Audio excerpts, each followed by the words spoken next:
नमस्कार दर्शक बंधु आपण मानकु उत्कल जगत न्यूज चैनल को स्वागत। आपण जदि आम चैनल को प्रथम करी आछंती दयाकोरी निश्चय चैनल को सब्सक्राइब करिवे एवं वीडियोटी भलो लागिले लाइक कमेंट शेयर करिवा को भूलिबे नाही जहा द्वारा प्रतिदिन नुआ अपडेट पाई परिबे। तो आउ डेरी न करी चलंतु खबर उपर नजर पकाइबा। भारत रे रहुथबा लोकंक पई अनेक डॉक्यूमेंट रहिबा आवश्यक। एही डॉक्यूमेंट गुड़िक प्रतिदिन कौनसी ना कौनसी काम पाई आवश्यक होता है। एथिरे अनेक डॉक्यूमेंट अंतर्भुक्त ration card, PAN card, passport, driving licence, voter card एवं आधार कार्ड भली अनेक डॉक्यूमेंट अच्छी। एही डॉक्यूमेंट बिना आपणकर गोटे नुहे बरं अनेक काम अटकी पारे। तेणु जदि आपणक पाखरे एही डॉक्यूमेंट नाही तेबे एहाकु तैयारी करंतु। आधार कार्ड भारत में सर्वाधिक व्यवहृत डॉक्यूमेंट। स्कूल कॉलेज रे प्रवेश नेबा ठारू आरंभ करी सरकारी योजना रे लाभ नेबा पर्यंत यह आवश्यक।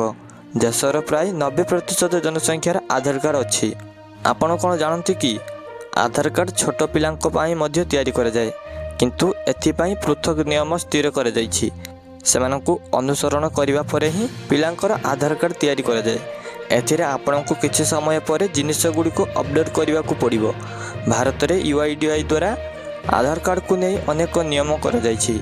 एही नियम को 5 वर्ष परे एवं 15 वर्ष परे अपडेट करिवा को पड़िबो। आपनकु जणाई देउछु जे 5 वर्षरु कम बयसर पिलांकर आंगुठीर छाप निया जाय नाही, कारण सेमाने सेही बयस पर्यंत विकास करि पारंते नाही। एहाकु बाल आधार कुहा जाय। एहा जन्म प्रमाण पत्र रु तैयारी हुए। पितामातांको आधार मध्य एथिरे लिंक करा जाय। एहा पर जेतेबेले पिलाटीर 5 वर्ष बयस हुए तापरे एथिरे बायोमेट्रिक डाटा अपडेट करिवा को पड़िबो, जेउथिरे फिंगरप्रिंट, आइरिस स्कैन भली डाटा अंतर्भुक्त एवं तांकर फोटो मध्य अपडेट करिवा को पड़िबो। 15 वर्ष बयस परे समान सूचना पुणी थरे अपडेट करिवा को पड़िबो। फोटो मध्य अपलोड करिवा को पड़िबो। अधिक सूचना पाई आपण यूआईडीआई रो ऑफिशियल वेबसाइट विजिट करि परिबे।